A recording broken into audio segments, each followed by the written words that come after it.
21 দিনের মাথায় দিল্লির যন্তর মন্তর থেকে অনশনরত সোনাম ওয়াংচুককে সরালো পুলিশ।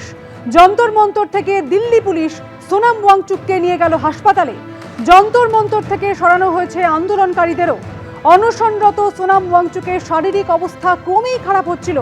গতকাল তার অনশন কর্মসূচি 20 তারিখ পর্যন্ত চালানোর কথা ঘোষণা করেছিলেন সোনাম ওয়াংচুক। নিটের প্রশ্নপত্র ফাঁসে কেন্দ্রীয় শিক্ষামন্ত্রী ধর্মেন্দ্র প্রধানের ইস্তফা দাবিতে অনশন শুরু করেছিলেন সোনাম ওয়াংচুক।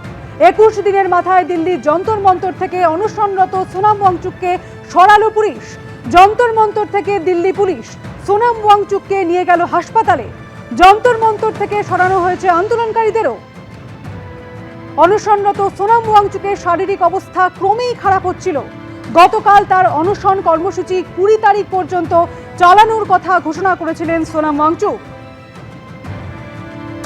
নিটের প্রশ্নপত্র ফাঁসে কেন্দ্রীয় শিক্ষামন্ত্রী ধর্মেন্দ্র প্রধানের ইস্তফার দাবিতে অনশন শুরু করেছিলেন সোনাম ওয়াংচুক। সেই অনশনের 21 দিনের মাথায় দিল্লির যন্তর মন্তর থেকে সোনাম ওয়াংচুককে সরালো পুলিশ।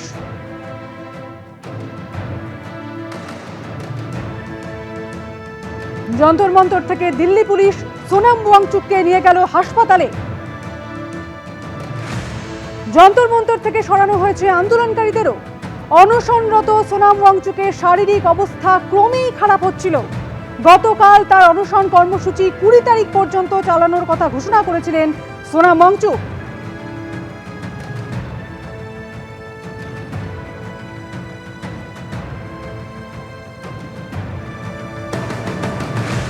নিটের প্রশ্নপত্র ফাঁসকাণ্ডে কেন্দ্রীয় শিক্ষামন্ত্রী ধর্মেন্দ্র প্রধানের ইস্তফার দাবিতে অনশন শুরু করেছিলেন সোনাম ওয়াংচুক। তার 21 দিনের মাথায় দিল্লির যন্তর মন্তর থেকে অনশনরত সোনাম ওয়াংচুককে সরালো পুলিশ। যন্তর মন্তর থেকে দিল্লি পুলিশ সোনাম ওয়াংচুককে নিয়ে গেল হাসপাতালে।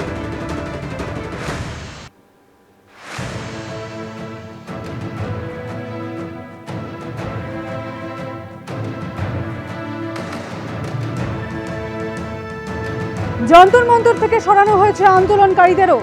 অনশনরত সোনাম ওয়াংচুকের শারীরিক অবস্থা ক্রমেই খারাপ হচ্ছিল। मेरे कपड़े पूरा उतार दिए, मेरे नीचे से शरीर घिस गया है। हम लोग बस चाहते थे सोनम वांगचुक सुरक्षित रहे, उनके प्रोटेक्शन के लिए।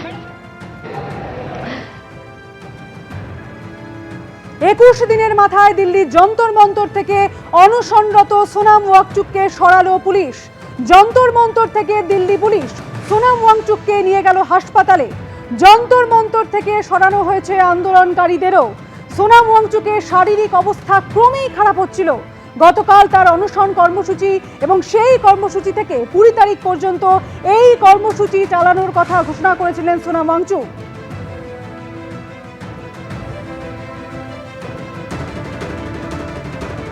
একুশ দিনের মাথায় দিল্লির যন্তর মন্তর থেকে অনশনরত সোনাম ওয়াংচুককে সরালো পুলিশ।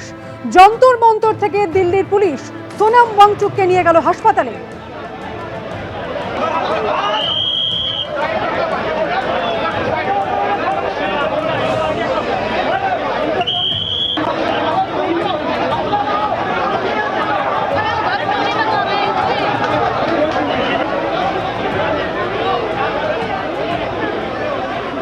सीधे तौर पर सोनम वांगचुक के स्वास्थ्य को लेकर और हंगर स्ट्राइक जो वो कर रहे हैं उसको खत्म करने की बात कही गई थी और ये कहा गया था कि जिस तरह से उनका लगातार स्वास्थ्य गिर रहा है, ऐसे में दिल्ली हाईकोर्ट से अपील की गई थी कि दिल्ली सरकार इस पूरे मामले में कार्रवाई करे और हंगर स्ट्राइक को खत्म करे, क्योंकि जिस तरह से सोनम वांगचुक का स्वास्थ्य लगातार गिर रहा था उसको लेकर ये फिलहाल याचिका हाईकोर्ट में दाखिल की गई थी।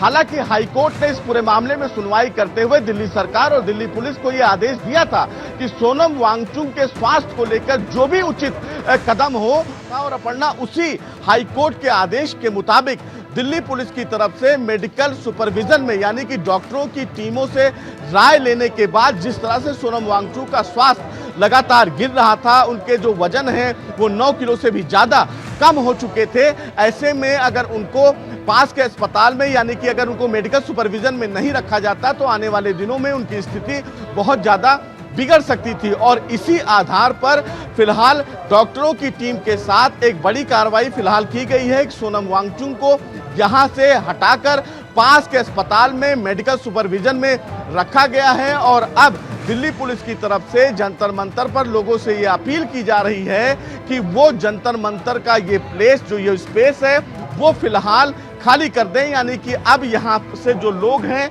वो अब यहाँ पर इकट्ठा ना हो और इस पूरे प्लेस को खाली कर दें। ये अपील अब दिल्ली पुलिस के द्वारा की जा रही है। और इसी बाबत दिल्ली पुलिस की भारी जो टीम है, यानी कि दिल्ली पुलिस का भारी डिप्लॉयमेंट जो है वो जंतर मंतर पर फिलहाल पड़ना देखा जा सकता है। पैरामिलिट्री फोर्सेस भी हैं। জাল নথি চক্রের তদন্তে দেশের 13 জায়গায় তল্লাশি চালিয়েছে ইডি এবং উত্তরপ্রদেশের এটিএস। তারই তদন্তে উঠে আসছে মারাত্মক তথ্য। বাংলাদেশের ঢাকার বাসিন্দা এক ব্যক্তি অনাথ পরিচয়ে বাস করছিলেন এই দেশে। পরে ভারতীয় পরিচয়পত্র বানিয়ে উত্তরপ্রদেশে পাড়ি দেন। 2023 সালে তাকে গ্রেপ্তার করে উত্তরপ্রদেশ থানার পুলিশ। তাকে জেরা করে জানা যায় এনজিওর মাধ্যমে চলতো সিন্ডিকেট চক্র। 2023 সালে 20 কোটি টাকা ঢুকেছিল সেই এনজিওতে। অনুপ্রবেশকারীদের ভারতে ঢুকিয়ে মোটা টাকার বিনিময় তৈরি হতো জাল নথি, আর সেই জাল নথি নিয়েই দেশের বিভিন্ন প্রান্তে ছড়িয়ে পড়ত অনুপ্রবেশকারীরা। সেই টাকা কি ঘুরপথে কোনোভাবে জঙ্গি কার্যকলাপে ব্যবহার হতো? প্রশ্নটা উঠছে, কারণ জঙ্গি কার্যকলাপে মদত ও জাল নথি চক্রের তদন্তেই বৃহস্পতিবার কলকাতা, 24 পরগনা, মুর্শিদাবাদ, উত্তরপ্রদেশের সাহারানপুর সহ দেশের 13 জায়গায় তল্লাশি চালায় ইডি ও উত্তরপ্রদেশের এটিএস। আর তারই তদন্তে উঠে এসেছে মারাত্মক তথ্য। মুর্শিদাবাদের ডোমকলের এই বাড়িতেই হানা দেয় ইডি। সূত্রের খবর, এখানে থাকতেন আদিলুর রহমান, বাংলাদেশের ঢাকার বাসিন্দা। সূত্রের খবর, নিজেকে অনাথ পরিচয় দিয়ে এদেশেই থাকা শুরু করেছিলেন। পরে ভারতীয় পরিচয়পত্র বানিয়ে উত্তরপ্রদেশে পাড়ি দেন। বছর 3 আগে অর্থাৎ 2023 সালে আদিলকে গ্রেপ্তার করে উত্তরপ্রদেশ পুলিশ। সূত্রের খবর, আদিলুর রহমানকে জেরায় উত্তরপ্রদেশ পুলিশ জানতে পারে একটি এনজিওর মাধ্যমে তাদের সিন্ডিকেট চক্র চলত। 2023 সালে 20 কোটি টাকা ঢুকেছিল সেই এনজিওতে। কোনো রকম ইল্লিগাল কাজ হয়, পুলিশ তার বিরুদ্ধে কড়া ব্যবস্থা নিক, আমি তো মনে করি নেওয়া দরকার। আড়ালে যদি কোনো অসাধু কাজকাম হয়, নিশ্চয়ই সেটা ভারতের যে বিচার ব্যবস্থা অনুযায়ী তার সাজা পাওয়া দরকার। এরই তদন্তে বৃহস্পতিবার হারোয়ার আল জামিয়াতুল ইসলামিয়া দারুল উলুমে তল্লাশি চলাকালীন নগদ 40 লক্ষ টাকা উদ্ধার হয়। সেই সঙ্গে বাজেয়াপ্ত হয় 180 গ্রাম সোনার কয়েন। যে ঘটনা নিয়ে শুরু হয়েছে রাজনৈতিক তরজা। ফান্ডিং নিয়ে প্রশ্ন উঠবেই বা কেন? তারা টাকা নিয়ে নিশ্চয়ই জঙ্গি তৈরি করবে। আর জঙ্গি যদি তৈরি করে তাহলে জঙ্গি আমরা দেখব। এ যাবৎকাল দেশে যত জঙ্গি কার্যকলাপ চলেছে, আমাদের পশ্চিমবঙ্গের একটা মাদ্রাসার বাচ্চা কি কেউ কখনো পেয়েছে? পাওয়া যায়নি। শিক্ষা প্রতিষ্ঠানের মধ্য দিয়ে যদি এই ধরনের কোনো দেশদ্রোহিতা বা মিথ্যা বা দেশের জন্য হুমকি এমন কিছু যদি চলে থাকে, তাহলে নিশ্চয়ই সে মাদ্রাসা বন্ধ হওয়া উচিত। কিন্তু তার আগে আমি বারবার বলবো, তদন্তটা অত্যন্ত নিরপেক্ষ এবং সততার সঙ্গে হওয়া দরকার। দীর্ঘদিন ধরে আমরা একটা বক্তব্য বা আমরা কথা তথ্যবহন সহকারে বলতাম যে এখানে জঙ্গি কার্যকলাপ এবং বিভিন্ন রকম নাশকতা, ভারত বিরোধী চক্রান্ত চলে। সেই সময় যে সরকার ছিল তৃণমূল কংগ্রেস, তাদের সমর্থন ছিল, তারা এইসব বিষয়ে প্রশ্রয় দিত। জালি আধার কার্ড, ভোটার কার্ড এখান থেকে সারা ভারতবর্ষে সাপ্লাই হতো। তাহারিয়া নামে একটি বেসরকারি হাসপাতালেও চলে তল্লাশি। অন্যদিকে বসিরহাটেও একাধিক বেসরকারি মাদ্রাসা এবং হাসপাতালে অভিযান চালায় এটিএস ও ইডি। সমীরণ পাল ও আবিদ দত্তের রিপোর্ট, এবিপি আনন্দ। কলকাতা বিমানবন্দরের ভিতরে বাঁকড়া মসজিদে নামাজ পাঠের প্রতিবাদ কর্মসূচি থেকে পিছু হটলেন সিদ্দিকুল্লাহ চৌধুরী। পুলিশের অনুমতি না মেলায় শেষমেশ জামিয়া ইসলামিয়া মাদানিয়া মসজিদে গিয়ে পড়া হলো নামাজ। তবে ভবিষ্যতে এই অনুমতি জোগাড়ে আইনের পথে হাঁটার কথা ভাবছে বাঁকড়া মসজিদ কমিটি। কিছু নয়, আমি চাইছি যদি আপনারা বলেন তাহলে আমরা না বলে দিচ্ছি। আবার পিছু হটলেন সিদ্দিকুল্লাহ চৌধুরী। কলকাতা বিমানবন্দর চত্বরে থাকা মসজিদে নামাজ পড়ার পুলিশের অনুমতি না পেয়ে শেষমেশ স্থান বদল করতে বাধ্য হল বাঁকড়া মসজিদ কমিটি। ওই এলাকা থেকে 100 মিটার দূরে জামিয়া ইসলামিয়া মাদানিয়া মসজিদে গিয়ে পড়া হলো নামাজ। বিতর্কের সূত্রপাত কলকাতা আন্তর্জাতিক বিমানবন্দর চত্বরে থাকা বাঁকড়া মসজিদ ঘিরে। নিয়ম অনুযায়ী বিমানবন্দরের রানওয়ের অন্তত 250 মিটার দূরত্বে কোনো নির্মাণ থাকার কথা নয়। কলকাতা বিমানবন্দরের সেকেন্ডারি রানওয়ের 165 মিটার দূরে রয়েছে 136 বছরের পুরনো বাঁকড়া মসজিদ। জাতীয় সুরক্ষা এবং বিমানবন্দরের নিরাপত্তা আগে দেখতে হবে। এটা আন্তর্জাতিক বিমানবন্দর, এইখানে এইভাবে খুলে রাখা যায় না। এতদিন কলকাতা বিমানবন্দরের 7 নম্বর গেট দিয়ে ঢুকে মসজিদে যাওয়া যেত, এখন সেই পথ বন্ধ করে দেওয়া হয়েছে বলে অভিযোগ করেছে বাকরা মসজিদ কর্তৃপক্ষ। শুক্রবার প্রতিবাদ কর্মসূচির ডাক দেন বাকরা মসজিদ কমিটির সভাপতি সিদ্দিকুল্লাহ চৌধুরী। আমরা কাল যাব, ওই রাস্তায় বা কোথাও নামাজ পড়বো। এদিন সকাল থেকেই দেখা যায় বাকরা সহ গোটা এলাকা মুড়ে ফেলা হয় কেন্দ্রীয় বাহিনী ও বিরাট পুলিশ বাহিনী দিয়ে। এলাকায় 163 ধারা জারি থাকার কথা বলে বারবার মাইকে ঘোষণাও চলতে থাকে পুলিশের তরফে। বাকরা মোড় এবং তার সংলগ্ন পার্শ্ববর্তী বিস্তীর্ণ এলাকায় ভারতীয় নাগরিক সুরক্ষা সংহিতার 163 ধারা অর্থাৎ 144 ধারা জারি করা হয়েছে। এই নির্ধারিত এলাকায় 4 জন বা তার বেশি লোক জমায়েত হলে প্রশাসন আইনানুগ ব্যবস্থা নিতে বাধ্য থাকবে।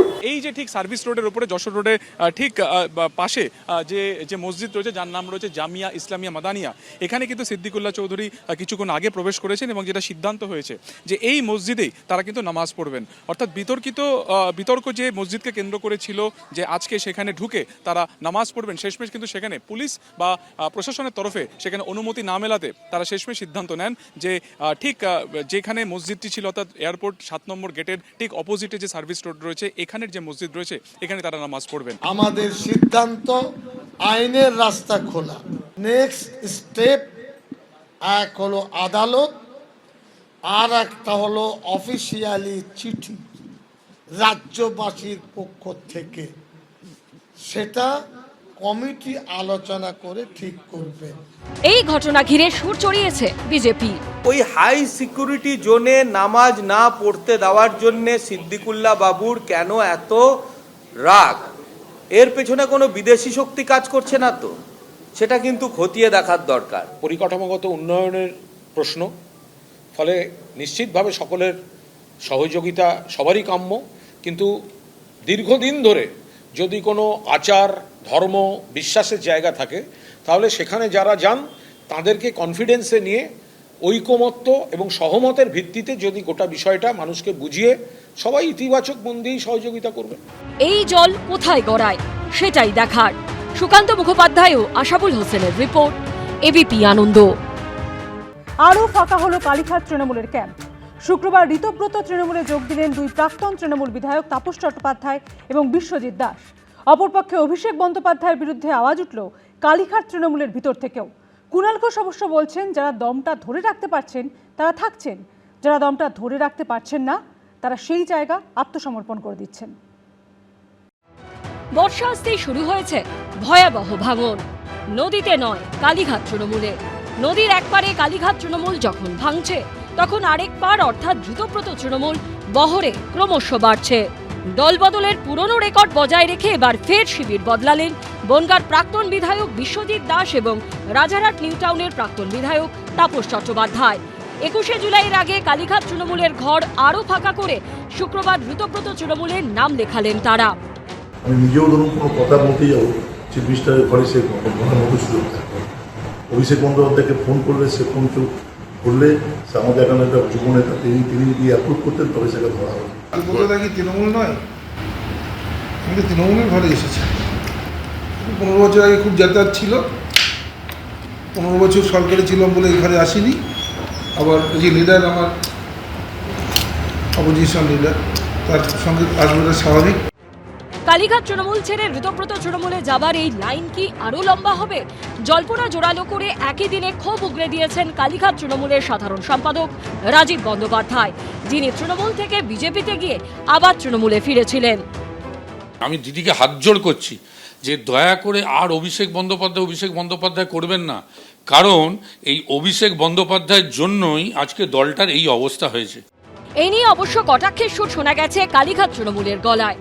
ভুবন ভ্রমিয়া শেষে আমি এসেছি তোমারই দেশে। যারা দমটা ধরে রাখতে পারছেন তারা থাকছেন, যারা দমটা ধরে রাখতে পারছেন না তারা সেই জায়গাটা আত্মসমর্পণ করে দিচ্ছেন। একটা দল হচ্ছে চটি চাটা আর একটা দল হচ্ছে বালিশ চাটা। বিশ্বজিৎ দাস ও রাজীব বন্দ্যোপাধ্যায় তৃণমূল থেকে বিজেপিতে গিয়ে আবার তৃণমূলে ফিরেছিলেন। তাপস চট্টোপাধ্যায় সিপিএম ছেড়ে এসেছিলেন তৃণমূলে। বদলের রাজ্যেও তাদের শিবির বদলও চলছেই। আশাবুল হোসেন, কৃষ্ণেন্দু অধিকারী ও রাজা চট্টোপাধ্যায়ের রিপোর্ট, এবিপি আনন্দ। এবিপি আনন্দ, এগিয়ে থাকে, এগিয়ে রাখে।